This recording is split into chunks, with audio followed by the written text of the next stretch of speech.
Put onions. Onions they help esophagus.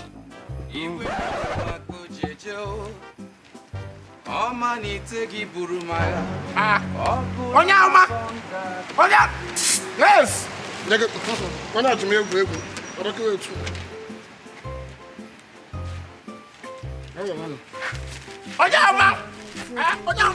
Onya now. Ki Jesus. Ina ka fana kwa onya ma inoro haze inoro afa ma bu haze ana me fendala ina ma ya nyego onya ala ina me yes ika do maka na suit again na nzuko gi he anyway nso ba do no imara ada etim ibe kete ha ye ba e be le belum the last time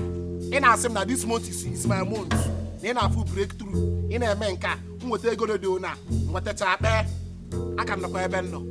ki Jesus na ekpere arụrụ ọrụ onwe ka o si gbasalụ m Jesu mụ na ga-ekwulu okwu ọrụ ekpere ga-arọkwa ka ekpere ga-ekpere ka ikwu ọ bụ na ikwu na ịchọ ka ekpere lụọ ọrụ ndọbụlụ ọnụ ya ego ntekweli ya sra Psalms and Jeremiah ibere na me nka yeri onye ba aya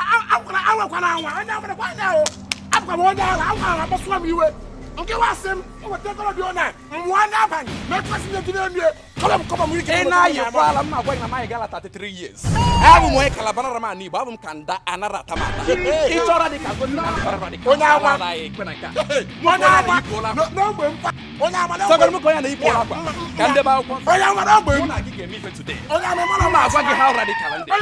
ọmụ ka ị na-agwa okwu onye awa mụ agwa gị Chinese ndị nsọ mma agwa onye awa na-elu onye awa mụ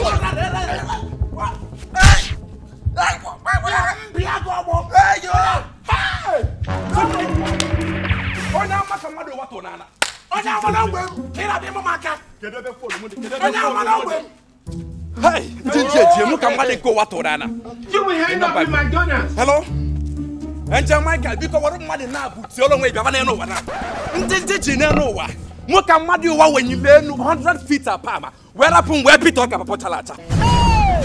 even na ịma recognize m so sunja gbọsa n'igwe ka eji masị n'ọmụnwa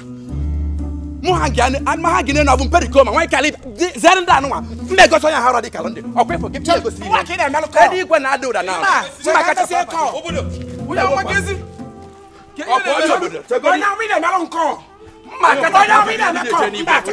mma kachapụ afa gị na ndị na-eje n'igwe ọkwa onye obodo nwe ogbe nwa afa ya dọrị na ndị ga-eje n'igwe ọ bụ na ọ dị ma ngwopie ọkwa onye obodo nwe ogbe nwa ọkwa akwụkwọ ndị ala ibie Kevin nwanne nwoke praise the Lord aka akpọkwa na mpa nwa n'itumo ha chelugo dị ka anyị setụrụ ọbiko ana m agara onwe m nwee pụta nwee fụ onye ka ọ na-ama one woman ọla nsị a broda ka ị na-etikwe ndị woman iwe na this woman mụtakwanụ nwere ike ịnweta nwunye tọọ gị ọpanye m enu ọ bụ ụzọ gba m akrobatik n'azụ ebe a nke na ọ bụ na yipụrụ akwa ife onye a mere nsị onye mma ka ị na-eti ọ maka na asị ka ị na-etili nwaanyị ahịa ọgbachanye m enu pịa m sụba m onu n'ala onye nwasị na-asịcha asị na-abụ na ịbụ ndị ọma na ọmaka na-eke gị anya agbụ a na-emegbugodo anya ọ bụ ka apa nwa n'itumo na-abịa onye ama na-asị asị karịa ekwensu onye ama iti mụ si m na eji wee kechie m eji mee m nka na mmeweta 33,000 ego ntalafụ wee zute sọrị wee kpata ibe nyewe onye ego onye na-ekpere anyị abụgo ndị a na-ekwuzi onye abalị ekere agbụ etinyela na kwadịrị m na mma na-adịwa ọzọ ebe niile nwetara bita alat mmiti ya ebe ọ bịa ịkọrọ m ọrịabalụ m kọl Angel Michael onye ama ihe eko chaka nje gbaghara pa n'itumo Angel Michael ga-eme gị ihe m na-egosi ihe ụra dịka ndị na maghị gara 33 onye anwa tigodi ọ bụrụ ihe niile na-ekwu anọ na nwere mgbe ị na-eme ụdị biznes nwa apa ma n'itumo nwa anwa abịa egbe onye anwa anyị nara n'ozu gụfụ m na your ministry are you serious ị mara apa ma n'itumo